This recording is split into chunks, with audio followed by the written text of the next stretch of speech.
Good morning, Dr. Chas Freeman. Welcome to this episode of Today on Wall Street. Dr. Chas Freeman, your name is well known across our audience base, more commonly as Fu Limin. You served many years as America's top diplomat, and you were President Nixon's principal interpreter during his historic trip to China in 1972, and you went on to become the chargé d'affaires at the U.S. Embassy in Beijing. But before we get started, can you first tell us a little bit about your personal and career path? How did you get interested in China, and how did you become involved in the opening to China during Nixon's era? I didn't know, actually, that three of my great-grandfathers had worked in China.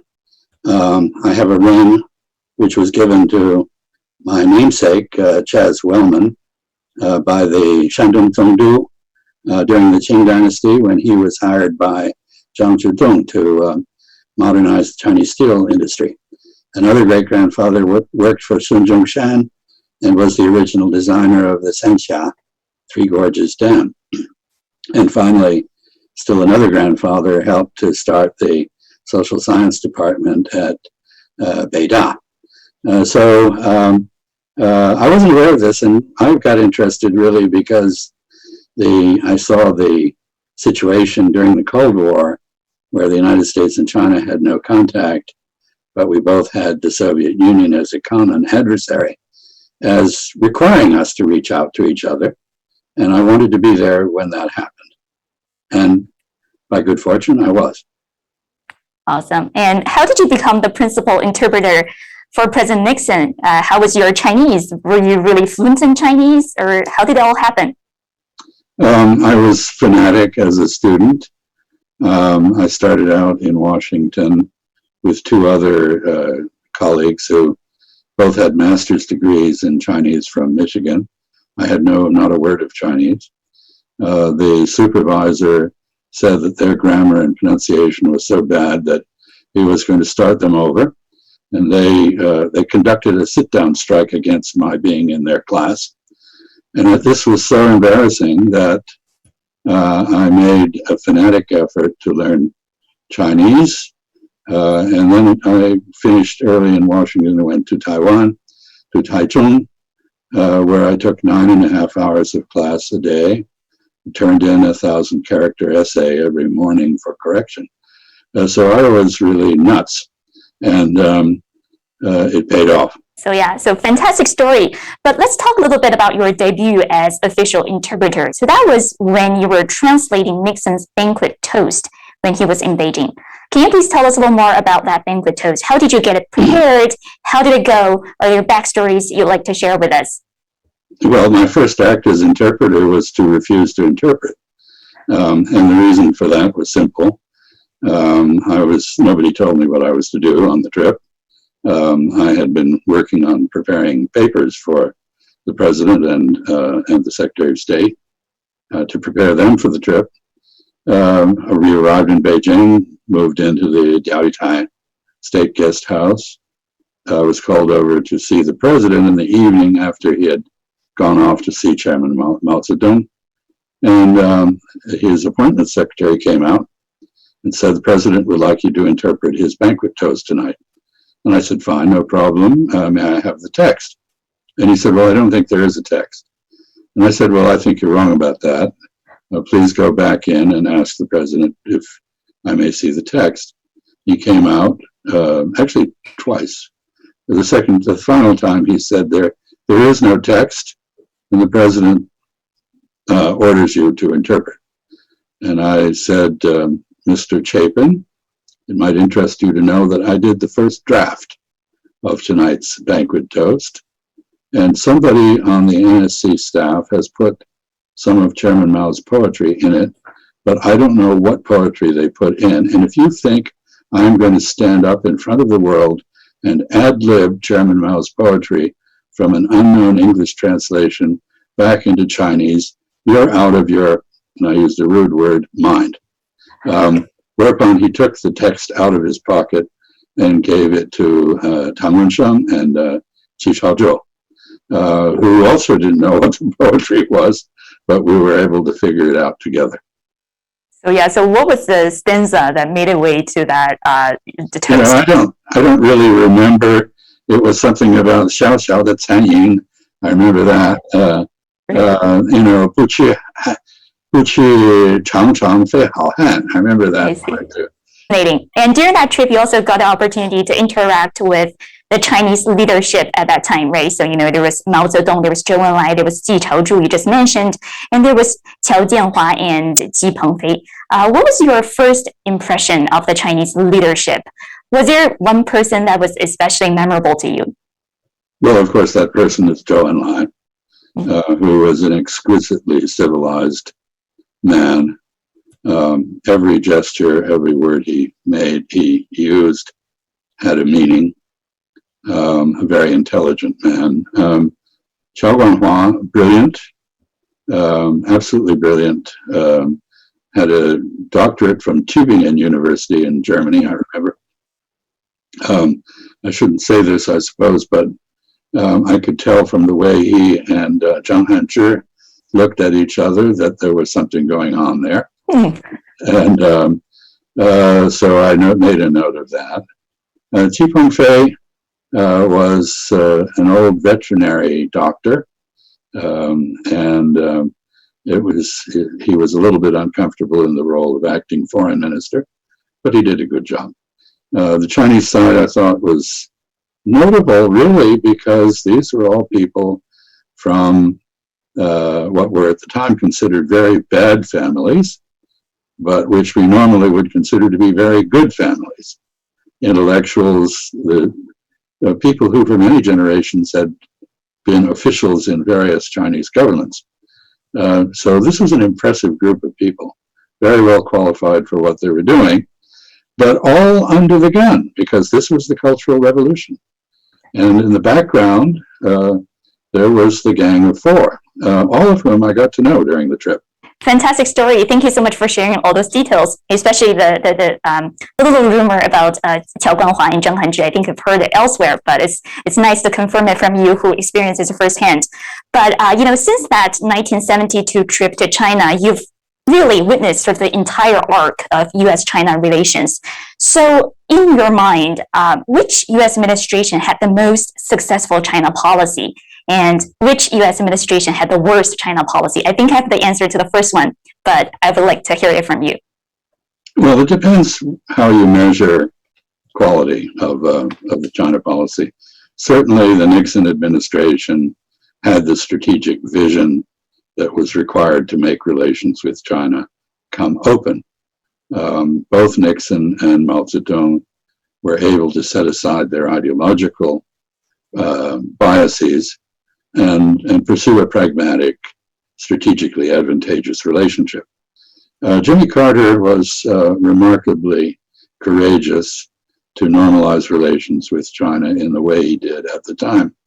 He did.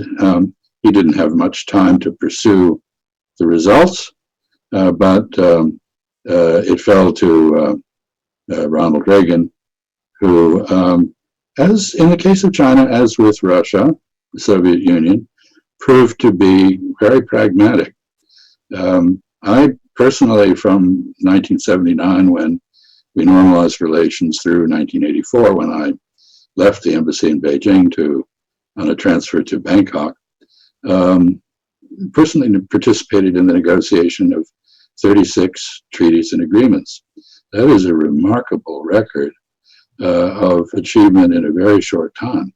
And I would say by 1984, we had acquired the sort of relationship we might have had if we had not had 3 decades of estrangement. I see. So what's your comment on the most recent U.S. administration, the Trump administration? How would you assess the Trump administration's China policy? Well, I think, first of all, you have to recognize that Mr. Trump never learned how to operate the U.S. government. He was an amateur. He was narcissistic. He was egomaniacal. He was surrounded by people who were viscerally anti-China, and his China policies really made no sense. But they did produce a sea change in attitudes both in the United States and in China. 90% of Americans now are dubious, skeptical, or even hostile to China. And the figure of Chinese skepticism or hostility to the United States is only slightly less. So this is a very difficult political environment that now exists. And that is the result of the Trump administration's very skillful inflammation of public opinion. Right. So, that sort of brought me naturally to this recent opinion piece you wrote in which you argue, quote, China has become the antidote to U.S. post-Cold War enemy deprivation syndrome, and America's latest policies toward China will prove self-defeating. Can you please unpack that sentence for me a little bit? What are the likely consequences if we continue down the present path of escalation of tensions between the two countries? Well, the escalation of tensions is extremely dangerous because ultimately the two countries are embroiled in a dispute over where Chinese territory begins and ends. And China is a nuclear power, and so is the United States. And between us, we have the capacity to destroy the human species. And so this is an issue that has to be taken very seriously. And I think countries of the world, whether they are close to China or the United States or close to neither, all want both countries to manage our relationship in a way that reduces the danger. We're not doing that. But in the long run, the American answer to China strikes me as misguided. The United States is a very fortunate country in terms of its geopolitical position, its geography, its natural resource endowment, and the diversity of Americans. It was once said, if you kill an American, you kill the blood of all mankind, because we are mixed, and most of us are proud of it. So we have everything going for us. With the right policies, we are extremely competitive. But if we close our door to interaction with China and adopt protectionist policies, we will become less rather than more competitive. And in the long run, that is a losing strategy. I see. So, speaking of the Biden administration, I think we can agree that, the people in the Biden administration are more sensible. These are disciplined people, unlike the previous administration. So if you were to give the Biden administration suggestions on its China policy, what concrete steps would you propose for the administration to take to sort of start the process of de-escalation of tensions between the two countries? Well, I think the Biden administration is addressing the root issue correctly, which is self-strengthening here in the United States. There has been an enormous neglect of infrastructure, both human and physical, and this needs to be corrected for the United States to be fully competitive with China. We have to get our act together at home. But beyond that, we are in a world in which no one is either with another country or against it. We are with another country on some issues, we may be against it on others. This is a differentiated world, not one that is as simple as the Cold War. And there are many issues on which the Chinese destiny and the American destiny are intertwined. We cannot let our differences define our relationship. We should try to let what we have in common do so. And if that were the case, then I think we would find openings for renewed cooperation in many places. I see. So, in your assessment, are you worried that we might be heading toward armed conflicts with China in those tension points that, the media has identified, like South China Sea, Taiwan? What's your assessment of, the possibility of actually seeing armed conflicts with China in the near future? Well, those two situations are very different. The danger in the South China Sea is that an accident will trigger some sort of confrontation, and that will escalate into a broader conflict. But I think the chances are good that any anything that happens in the South China Sea can stay in the South China Sea. Taiwan is a different issue. That has to do with the whole ethos of Chinese nationalism.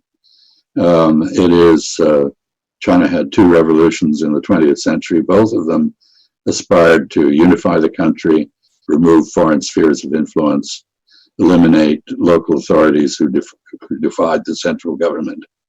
Taiwan is an example of all three, and it reminds Chinese of the past victimization of China by particularly Japanese imperialism. So this is an issue which calls out for careful management, and I would argue resolution. It can only be resolved by the two parties to the conflict. That is the leftover conflict from the Civil War. Unfortunately, the framework for managing this is largely broken down.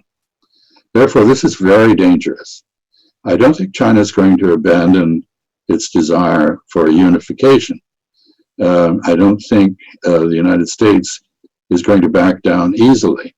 And many people here misinterpret China's desire as something new, and they don't understand that this is the conflict, the tension between us is the result of interaction between us. It's not just because China is starting to do things it didn't do before. We are doing things we didn't do before.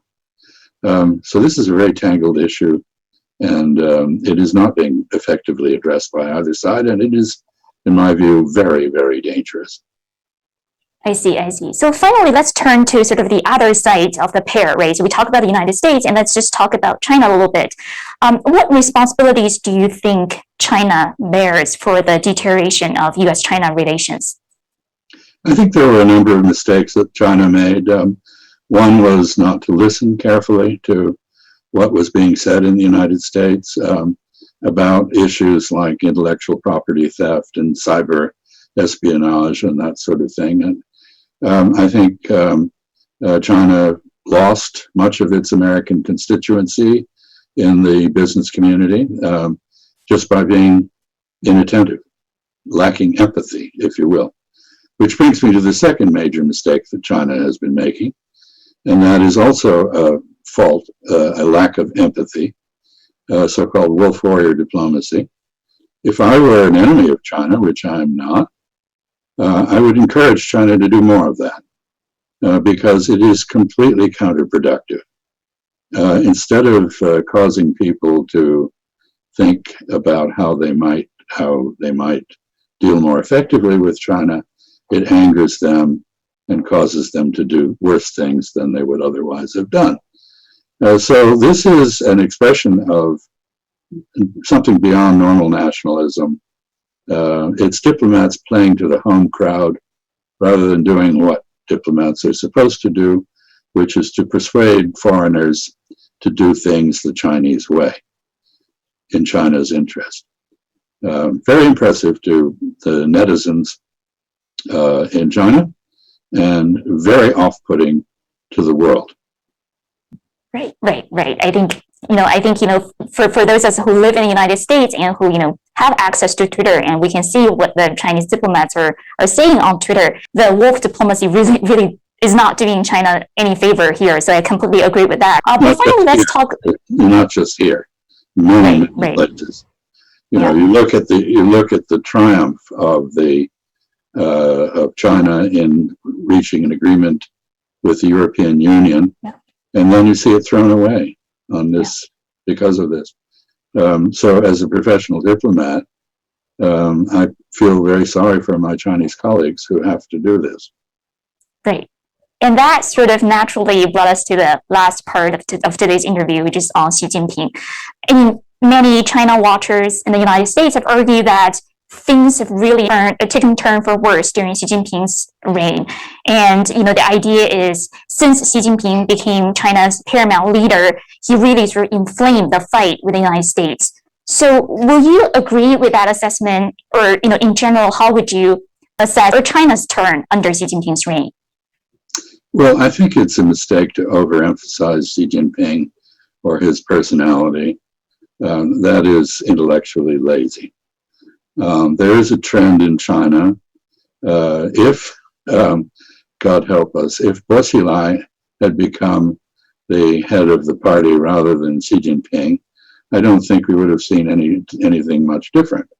In both cases, we're talking about people who were scarred by the Cultural Revolution and who are interested in control and who don't want to follow the path of the Soviet Communist Party into oblivion.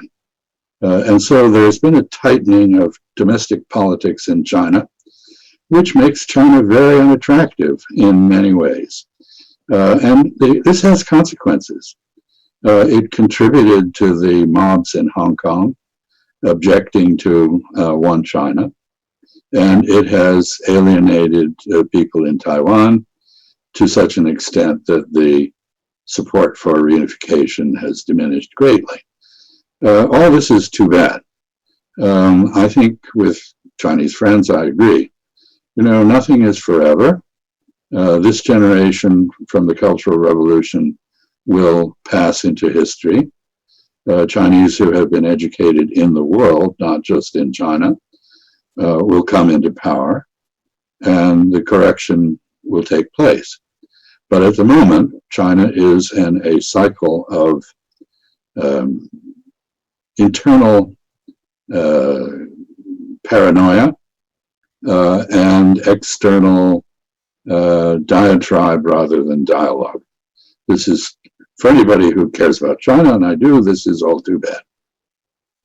I see. Well, thank you so much for all the insights today. It's super helpful. I'm sure our audience will appreciate the stories and the insights you share with us. Thank you so much, Dr. Freeman. It was great talking to you, and I look forward to talking to you further in the future. Thank you, and have a good rest of the day. Okay, thank you. Bye-bye. Thank you. Bye.